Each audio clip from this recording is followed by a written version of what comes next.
everyone, and welcome back to the Chemist Couple podcast with Jess and Lee. This week's podcast, we did discuss last week that we were going to be discussing our blood results, or well, actually a few different results, not just blood results today. Yeah. Because a couple of weeks ago, we went to Randox, which is a health clinic in the UK, where we had a cardiac screening. So in this podcast, we're going to be discussing, like I've just said, some parameters that we've had checked that we probably think are the most important ones for assessing cardiovascular risk. And we're just going to see what we got, if we were happy with them, and then also just talk a little bit about what it means as a result, and then also the parameters that you should be aiming for, and what it means if we're outside of those parameters. Yeah. And this is not medical advice. If you are to have your blood results interpreted, you should go to your own registered medical practitioner. Yeah, and then last thing before we start, if you haven't already, please subscribe to the channel because it really helps us, and then also like the video, comment on the video, and then also if you have anybody in your family or friends group that you feel like they may benefit from listening to this podcast, then please send it to them. So let's get into it then. Okay. What was the first result that you wanted to go through actually? So the ones that we were going to cover, like you said, are mainly related to cardiovascular disease. I'll let you pick where we want to start. I'd probably start with maybe the cholesterol results, because I feel like that's a series that we've done more recently, isn't it? Yeah. And probably, arguably, the most strongly correlated with cardiovascular risk. So we're not going to go through total cholesterol, we're just going to go straight to low density lipoprotein cholesterol. Yes. So LDL cholesterol is a common one that you've probably heard of. Like again, we've discussed this in the cholesterol podcast, but it's always been known, or historically been known, as the bad cholesterol. We did go into the fact that actually no cholesterol is either good or bad. Cholesterol is just cholesterol, and it's only the way that a cholesterol molecule is packaged that either predisposes it to be more atherogenic or less atherogenic. So LDL cholesterol is the more atherogenic type of cholesterol package, isn't it? So my LDL cholesterol result was 2.99.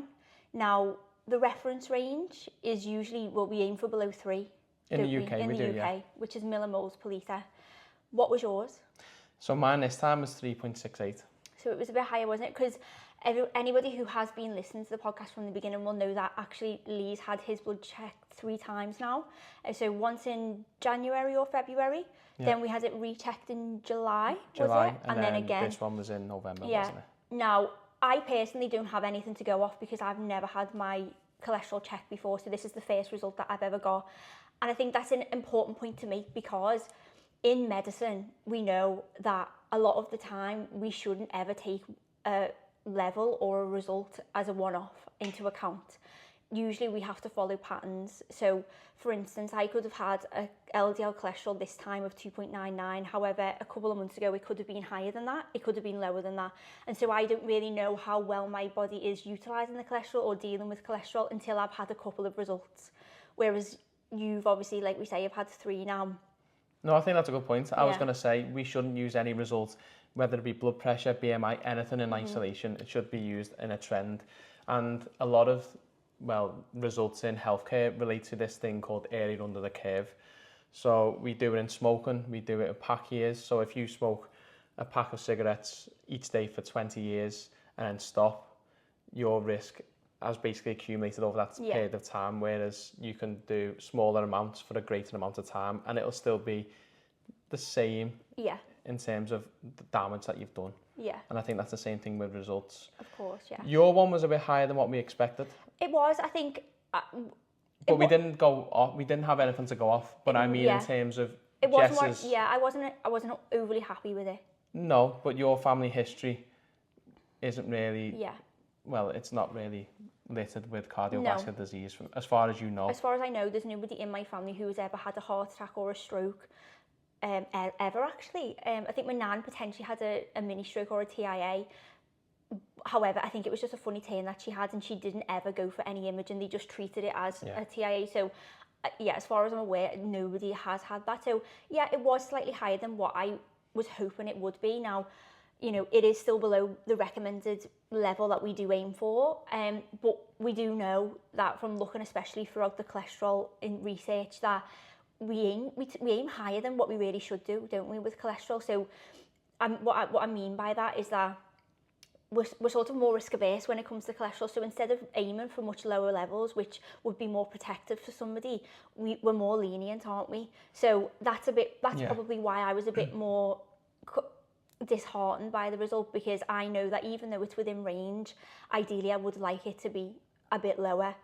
And I think also we'll go into it in the BMI part, but I have changed my lifestyle quite a bit. I've lost a bit of weight over the last couple of years, and so it was just a bit disheartening, like I say, that you're trying to do all these things and the level that you do get wasn't what you expected. And I think that's why we wanted to start the podcast as well, because physically you look well, I look well, biochemically I'm not the best. Obviously everyone in my family has a cardiovascular event, like it's going out of fashion. I don't think I know anyone who hasn't had one, on my dad's side anyway. And I mean, sadly at my expense, we're just showing that physical health is different to biochemical health. So how did you feel then when you got your result? Well, my results in February were 3.76. It then went down after we made a couple of changes we increased more plants within the diet. Didn't really change too much in terms of exercise. And then it went down to 3, and now it's gone back up to 3.68. All my other cholesterol markers, so HDL cholesterol hasn't really changed. Triglycerides remain pretty constant. So yeah, it's disheartening when you improve your performance in certain areas. You don't tend to do. Anyone who knows me in terms of my diet, I don't have anything that's classed as bad. I don't have fast food. I don't have sweets, snacks. I stick to strict diets. I don't drink alcohol. Haven't done for coming up to 2 years. So all these things, and then your body just predisposes you to these risk factors. But that's why this one leads nicely onto ApoB. So ApoB is a test that we don't do necessarily within the UK. They don't tend to do it in the US unless you request it. And I don't think it's a cost thing. I just think it's practice and guidelines, because the European Cardiology Union, probably said that the wrong way around, but we've went from LDL cholesterol as a biomarker for cardiovascular risk. We've went to non-HDL cholesterol, meaning HDL cholesterol is measured and everything else other than that is sort of grouped into one result. And this involves VLDL, LDL, it involves chylomicrons. Chylomicrons as well, and all these other factors which are atherogenic in their own right. So that's why we go towards that. Now, ApoB differs from non-HDL cholesterol in terms of what it's actually measuring. So ApoB is basically a signal molecule that's put on top of a vesicle, which is on an LDL, whatever. And each one of them has one. So if you measure a concentration, you know the exact number of particles. Whereas with non-HDL cholesterol, HDL cholesterol, LDL cholesterol, you have just a concentration.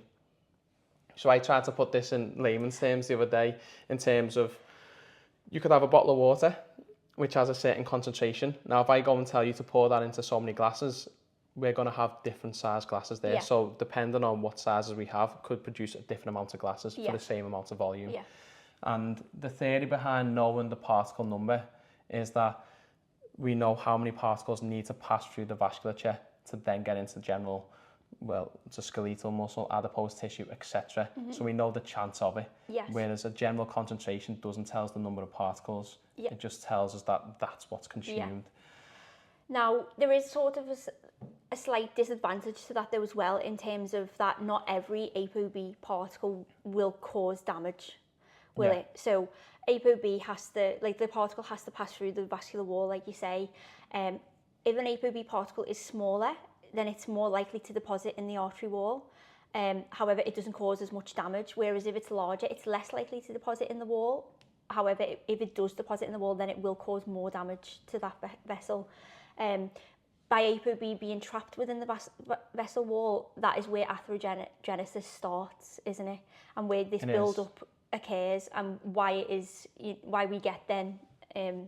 because then the cholesterol causes an inflammatory cascade, where it then leads to fibrous plaque, could lead to thrombosis, blood clot in the brain, anywhere else in the periphery. But when we talk about ApoB in this instance, so when we measure ApoB, it just measures anything relating to ApoB. But in reality, we disregard ApoB48, which is on chylomicrons. We just want to look at mainly ApoB100, which that's why we don't tend to do fasted samples of ApoB, because the amount of ApoB48 is quite negligible. But when we looked into this result, we got given parameters from Randox. Yes, let me just have a look at it. And we had to use their parameters as a reference point at the beginning because, again, it's not something we use in general practice. I could tell you all the other parameters for general lipid concentrations. Yeah, so, like I say, we don't interpret this. So the parameters for ApoB as per Randox is between 50 and 173. Okay. So my result was, mine was 85. So kind of right in the middle, really. And mine was 117. Yeah, so yours was mine was higher. Again, though, we know that you have a family history of cardiac disease. It's looking more likely. It potentially could be the reason as to why. Because just for sort of to put it into perspective as well, my brother and his girlfriend have had their same cardiac screening done, and their results were lower again, weren't they? His girlfriend's ApoB was 75, I believe, and then my brother's, I think, was 108 or something like that. So, yeah, theirs was lower than what yours was, even though your diet and your lifestyle is probably the best out of anybody I know. Might be. Yeah, and so it is likely that you probably do have some genetic predisposition to this. It's funny, isn't it? Yeah. But going on to the reference range, so this is a touchy subject for me. It's controversial for me at the moment because from what I've read, ApoB, we know that it's atherogenic, meaning that it's going to cause atherosclerosis at some point. Yeah. Now, with anything in medicine, a correlation and a causal relationship are different. If something's correlated, but it could happen by chance, but if it's causal, it means that there is a definite link. Whether it happens again is down to other factors. So, for example, lung cancer and smoking, there's been a causal relationship there. Yeah. In terms of if you smoke, you are putting yourself at a risk of developing lung cancer. Yeah. It doesn't mean anyone who has lung cancer has smoked, and vice versa. Anyone who smokes is not going to get lung cancer at some point. Now, ApoB, from what we've read, is unnecessary in humans. Yes. To an extent, in terms of ApoB 100, we don't tend to need this pathway of LDL transport. Apparently HDL can do it, from what I've read. Again, these are new studies in science, so we need to clarify it. But how can you define something that's bad for you, causally related to cardiovascular disease, as having a safe limit? Yeah. We've discussed this in alcohol. And then also in terms of smoking, I've heard a couple of people come up with this analogy, and it's quite good in terms of, we know smoking causes lung cancer. There is not one point where we say to a patient, continue to smoke until you have a certain risk factor above 10%, and then stop then. We just say from point zero, don't smoke. But with cardiovascular disease, we say, well, we'll let you get to a point where, in the UK, by the way, we let you get to a point where 1 in 10 of you, if you were cloned 100 times, are going to have a stroke or heart attack in the next 10 years, then we'll act upon you. Yes. So my argument to that, I think I have discussed this, is that if we look at actually the percentiles for ApoB in the general population, so if you're in the second percentile, that means your ApoB is around 54, which is the lower end of what we aim for. So that means that 98% of people are probably going to have a higher ApoB than that. So my argument is that because we know that ApoB is inevitable, unless you have some genetic predisposition where you are very good at utilising cholesterol and your liver can get rid of the bad cholesterol or LDL cholesterol very well, ApoB does increase as we age. It does. So my argument is that probably almost everybody in the general population would need to go on some kind of treatment in order to get your ApoB down. At the moment, we're thinking pharmacotherapy is the only way to get it down. So that possibly could be, and then if you do that, as we know, if you give a whole population of people a drug or something, the amount of side effects that you'll get from that medication would be a lot. Would that outweigh the benefits of being put on it? It's one of them things, That's sort of my argument, because we know, it is inevitable that we will have, ApoB does increase from birth, doesn't it? So it does. Whether that's down to reduced clearance, increased production, or a combination of the both, I don't know. So that's sort of my take on it anyway. But then when you look at the cost of stroke to the economy, heart attacks to the economy, I think a heart attack might be £20,000, give or take, in terms of general care. Stroke, I think, is a lot greater because of the aftercare rehab. If you're given a medication, so statins are very potent against these. I think a statin might cost you 39p for 28 days. over a 20, 30-year lifespan, that is going to be significantly less. I Yeah. understand there's going to be more side Yeah, effects, because I think but that would you prefer a side effect of muscle aches, maybe with a nausea and vomiting, or potential hemiplegic paralysis, Yeah. or Yeah. I don't know. No, I completely agree with it. I'm sort of giving the argument against why we potentially wouldn't be more aggressive at treating ApoB or looking at ApoB more, because probably like 98% potentially of the population would need treatment, and so that may be why we're a bit more lenient with it, because the risk versus the benefit. It could be, but I just don't understand how you can say something's causally related and then still advocate for a safe level. Yeah. There's no such thing as a too much or too little of a bad thing, if you get what I mean. Yeah. But again, going off the results, so we've given this reference range of, what was the reference range for 50 it? to 173. 50 to 173 is optimal. Yeah, milligrams per deciliter. Okay. Yes. But now, again, studies around ApoB are quite few and far between. So then we've looked at another study where they've given something called percentiles. Now, a percentile, Jess mentioned it before. If the 20th percentile is an example, that means 20% of the population have a better result than you or lower result, and 80% are going to have a higher result. Yeah. So in terms of percentiles, they're sort of a greater predictor at the moment, because you can sort of see what's happening in society. Yeah. We know that people use cholesterol in different ways, metabolize it in different formats due to genetic predispositions. But in terms of percentile, I think you were... I was in the 30th. You were the 30th percentile, Yeah. meaning that there was only 30% of people who had a better result than you in terms of ApoB. Now, I was at the... Where was I up to? You were like the 7th. Oh, just under the 80th percentile. Yeah. So that's quite a big difference. Yeah. So you're 50% off better Yeah. than me at that point. And again, it's all about interpretation. What we're going to do to lower our own one, we're going to discuss in the next podcast. But for anyone at home, it's good to use a few reference ranges. Yeah. And I think that was key. It was, and I think also I just wanted to say as well that if we never would have had this test done, we would never have known. Now, some people prefer that, where they just, what they don't know won't hurt them. But I think we're very proactive within our health, that we want to know exactly where we're at and so how we can improve. And that's exactly what we're going to do now. Is we know we sort of have an idea of the things that probably haven't gone as well as we'd hoped over the last couple of months. You know, obviously life gets in the way. It's going to happen to everybody at some point where, you know, other things take priority over your health. We haven't completely neglected our health, but we definitely haven't been sort of at the pinnacle of what we could be doing.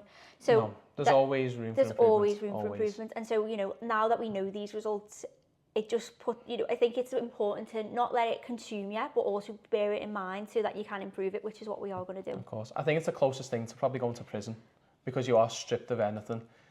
A blood result cannot lie. Yeah. In terms of, if you look in a mirror, you might go, okay, I look okay, I'm probably doing well health-wise, but when it's there in black and white, you can't hide from it. And I think that's why we wanted to do it. You can't hide from your blood results to an extent. Yeah. And then just before we go into the next one, I was just going to say that how long are we going to give ourselves in terms of, you know, when are we going to retest, you know, get a retest? I think a general marker for retesting your blood is 3 to 6 months. Yeah. Especially if you're diabetic, you'll understand you get your bloods done on an average of every 3 months. And I think we apply the same principle. Yeah. I'd probably give it 6 months for a lot of people, because it allows them to implement certain things. Yeah. For us, where we're up to, I think 3 months is quite reasonable. Yeah. Okay. So the next result that we want to discuss is BMI. Yes. I don't need to go into that. So what was your BMI? I actually don't know. Oh, okay, then I don't need to look at Well, it. I'll talk about something whilst you get the results up. But in terms of BMI, we've discussed it previously. What it is, it's a measure of body mass per volume. It's just a quick population data and metric, isn't it? Yeah. In reality. So my BMI was 24.4. Yes. Which has actually come down. Yeah. So I used to be classed as overweight. I think I got up to 27.9. Yeah. Again, BMI, as we understand, doesn't interpret the composition of your weight. It just literally gives you a mass per volume. Yeah. So at that point, I think I was quite lean. Well, I would have been quite lean. Yeah, I think you've always been lean since I've known you, and then I've seen pictures of you before I knew you, and you've always been very lean. I'm at an alright point. I think my body fat was just under 11% this time. Not the worst. not the best, room for improvement as always. But the BMI, we wanted to touch upon this because the studies that were sort of used to format the body mass index ranges didn't include women, and they didn't really include any ethnic background. So it was mainly white Caucasian men. I think they comprised 80% of the study. So in terms of how applicable is this to your health, how much should you take it on? I had a consultation with a doctor, I think 2 years ago, on the phone. BMI was 26.5, 27. They said, oh, you're overweight, you need to start losing weight. I said, well, obviously, if they would have understood what it is, again, it would have changed their management. Yeah. What was yours? Mine was 20.2, which Wow. I know, which is so for a reference range of BMI, it's between 18.5 and 24.9 is a healthy BMI.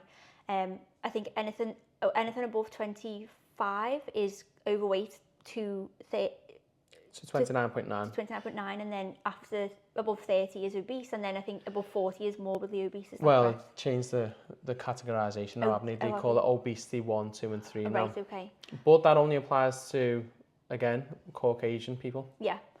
Yeah, because obviously you've got so different parameters. So then the overweight limit comes down to 23. So 23 and above is overweight in those who are Asian or of Afro-Caribbean backgrounds, etc. And then once you get to 27.5, then your class is obese.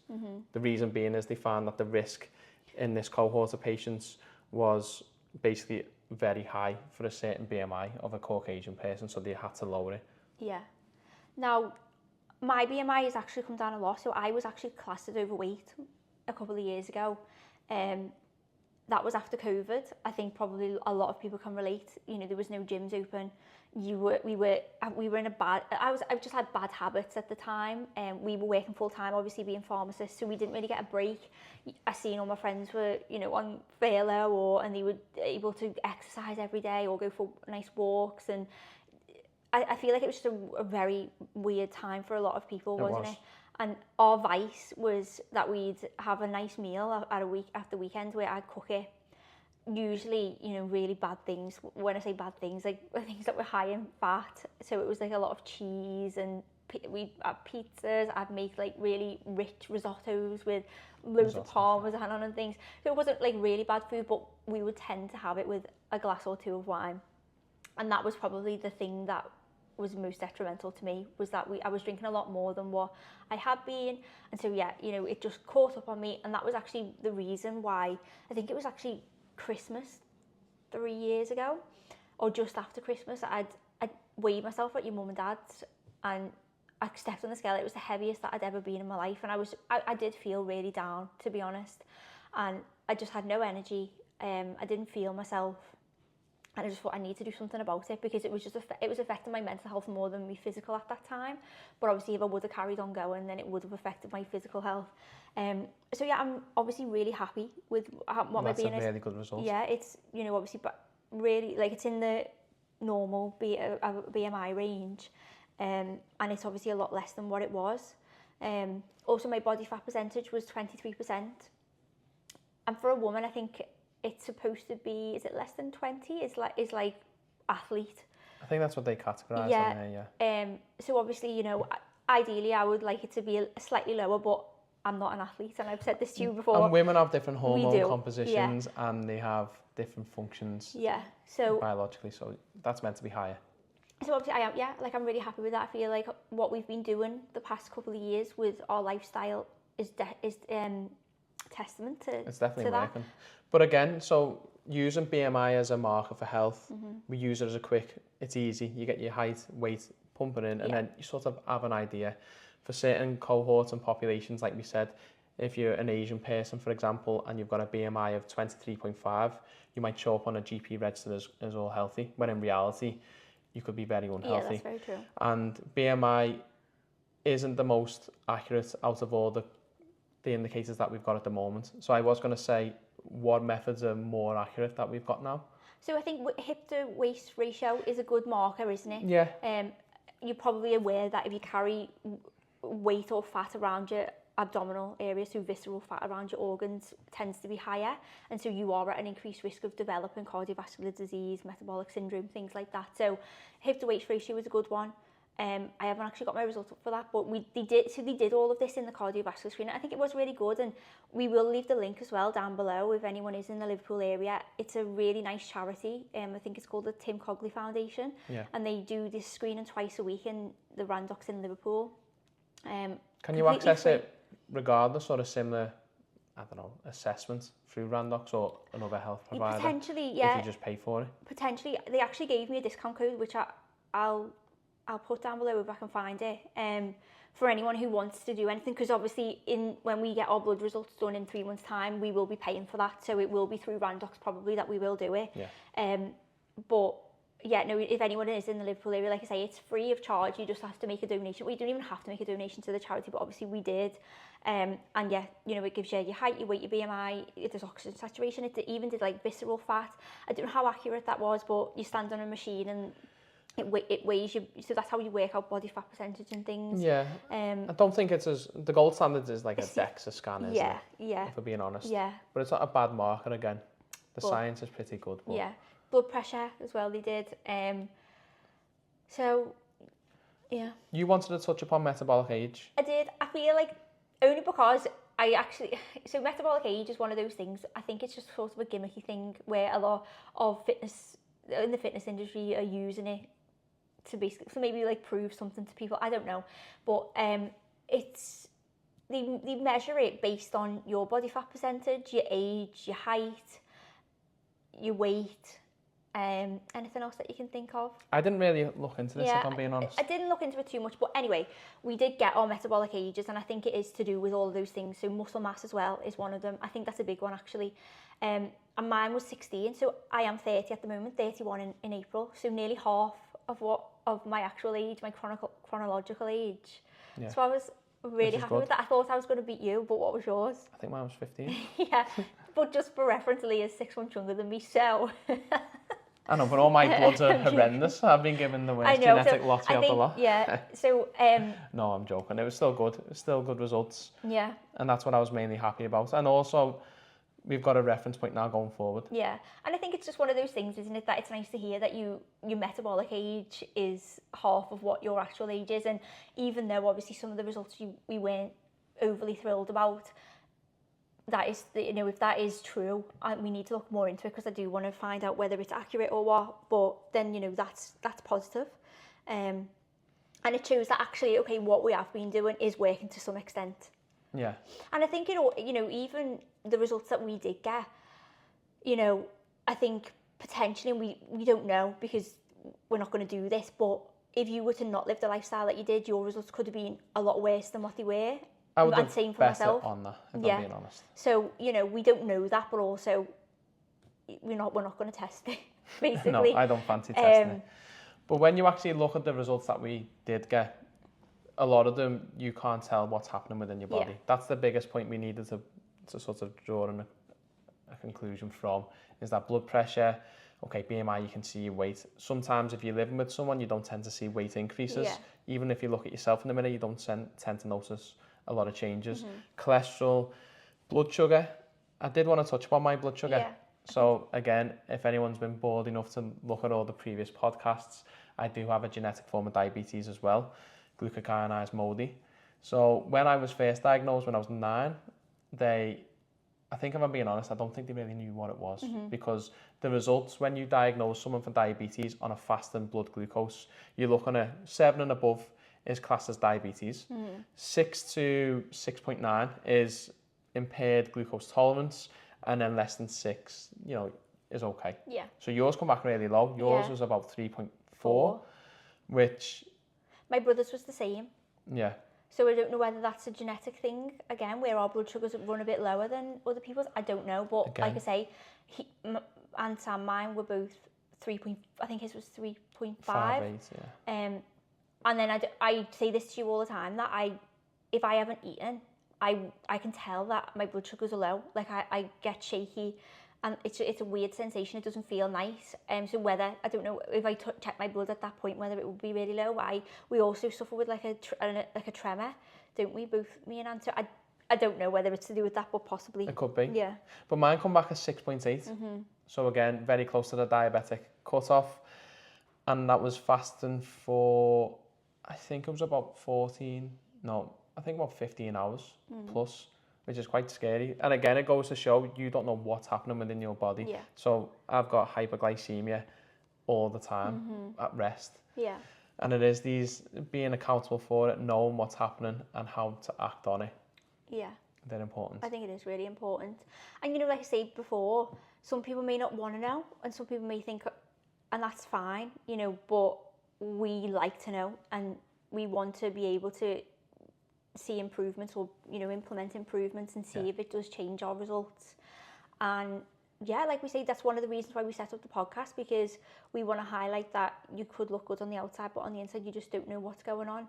And prevention is always better than cure.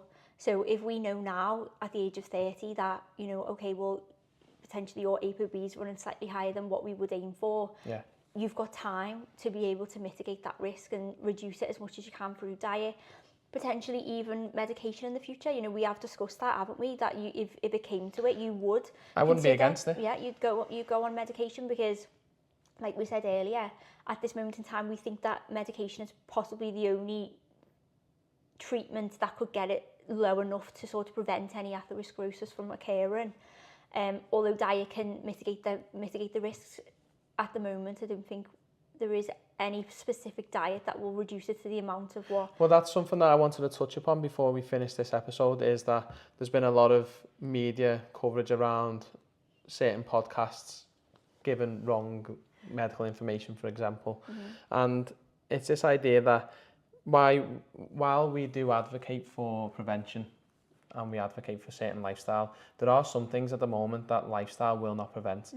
I know there's a lot of famous people that say, I've stopped taking this medication, I've stopped doing this. At the moment, there's no diet that I know that will reverse type 1 diabetes. Type 1 diabetes, as an example, is an autoimmune condition. I don't think any amount of potatoes or kimchi, whatever I eat, is going to reverse the attack on my pancreas. Nearly got the wrong word, didn't it? That'd have been ironic. But that's what I want to say to people. I'm not against medication. I practice with medication. I prescribe for certain patients and monitor them, same as you in your daily lifestyle. We advocate for this idea of prevention, but there does come a time sometimes where you do need to use pharmacotherapy. Pharmacotherapy is based on a wealth of science. It does. A lot of people think medications are brought to market quickly. They're not. They cost £3 billion, give or take, to bring to market. They go through a lot of clinical studies. And that's why I would not be against. So if my ApoB doesn't come down, let's say I go and do 2 runs a day and eat a vegan diet. I think vegan diets are probably the way forward for a lot of cardiovascular risk. And if my ApoB doesn't come down enough, I would go on pharmacotherapy, because at the end of the day, that will reduce and mitigate my risk of the biggest killer the world's seeing at the moment, which is cardiovascular disease.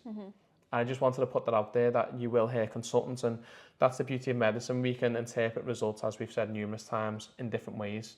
We discussed at the beginning of this podcast how you look at ApoB and non-HDL compared to me. But at the end of the day, I think there is a general consensus that we need to treat it. And we can't give really bad information out there, because it can lead to deaths and severe harm. And when you were saying to treat it as well, I actually was speaking to my friend about this the other day, because he had some results that had come through, and the reference ranges that the NHS do give are just reference ranges, and actually we know that they're probably overshooting, like we said at the beginning. So we probably should be really trying to reduce it as much as we can, which at the moment we're not very good at doing. In certain parameters. When it comes to cholesterol, I mean. We're quite poor at treating it, because, like you say, we just do it based on a risk. Which I was going to say that maybe could be the last thing that we do just touch upon, because it actually did give us a cardiovascular risk. So a Q risk, I think it was potentially. So for those who aren't in the medical field, we do a thing called a Q risk, and you might have heard it if you've went to GP, and it's basically assessing your risk over a 10-year period. So if you have 100 of you cloned at that time, how many of you will go on to have a heart attack or stroke within the next 10 years? In the NHS and in England, we treat patients who have a 10% risk or more. We can do it lower, but generally 10% or more, we will give you a statin or offer you a statin at a certain dose. But when we actually done the Q risk for me, I think the result came out at pretty low. I think it was about 0.6%, and that was despite having family history, etc., etc. Now on this one, it gave me a risk of 4.5%. I don't know what parameters they've used. I don't know whether it's more accurate. Again, that's something I will go into and will research. Yeah, because we were looking at that, because obviously with us doing the ApoB and all of those different tests that we wouldn't usually do on the NHS, whether they've used a different cardiovascular risk score, we don't know. I actually will look at that, because I think what's good about this results form is that it sort of explains a little bit about each result. So it may tell me where they've got that cardiovascular risk score from, like whether it was Q risk that they've used or what. Mine was 1%. Look at you. Yeah. Again, you know, it's just one of those things though, isn't it, that... It is. And joking aside, they've done the same thing. Nothing against them. 10% or below is desirable. Yeah. So it's desirable to have a 1 in 10 chance of having a heart attack in the next 10 years. Where is that ever applicable in life? If I said to you now, you've got a 1 in 10 chance over the next month of having a car crash when you go out, is that okay? No, you want pretty much zero. Yeah. And it's the only area of medicine that I know that we don't tackle head on. And I think it's, again, people don't want to go on medication. I think that's a big thing. And you can't see the benefits of these medication. People always say, I had a clinic last week where they were saying, oh, well, I actually don't feel my blood pressure being high. I don't feel my cholesterol being high. You won't do. You'll only know when it's too late.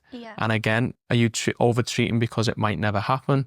These are all things you've just got to live with your own risk. Yeah, but I do think I come back to the point that I made before, where we're historically bad at treating cholesterol. And I think, although, yes, the patients don't want to take medication, we probably are not as forceful in suggesting that they try and continue with taking it. You know, if they've got a slight muscle ache, we're too quick to say, okay, well then we'll switch it to something else that's not going to be as effective, because I don't think we fully take. Well, we have changed that guideline in terms of, I think we've got to challenge 3 to 5 statins. But again, it's all down to patient autonomy. You can give a patient whatever they want, but if they're not going to take it. Yeah, but what I'm trying to say is that I feel like a lot of clinicians will be probably less inclined to push for, well, no, let's try another one, than just saying, okay, well, do you get what I mean? Because I don't think we don't give it enough credit, cholesterol. Exactly. And I think it's because it's insidious on onset. Blood pressure, high blood pressure, yeah, it is insidious. But if you left it really high for, let's say, 3 to 4 weeks, there's a good chance you might have a severe headache, could go on to have a bleed on the brain. For example, cholesterol, if you leave it really high for a long period of time, it could be 5-10 years. And it's this idea of, I still think we're learning a lot about cholesterol. I think that's another thing. A lot of people don't really know the correlation between dietary cholesterol, saturated fat, triglycerides, carbohydrates, insulinemias, all these things that are happening to result in whatever lipid profile you've got. It's just an ever-evolving science. And all we can do is advise the best practice on it that we have at the time being, and make people, the public, ourselves aware of what chances we've got, what are we doing, what risk have we got involved within any decisions that we make. Well, like we said, the next podcast, I'm hoping, are we ending it here? Yeah. I feel like no, we've got nothing else. So our next podcast is going to be relating to how are we going to tackle our results, and basically, are we going to do more exercise? Are we going to do different diets? And then, check them again in 3 months' time. I think that's the best way to go about it. Yeah. But as always, thank you so much for listening. If you've got to this point, that's amazing. Again, like I said at the beginning, if you haven't already, then subscribe to the channel, like the channel, comment on it, and also send it to any relatives or friends. And we'll catch you at the next one.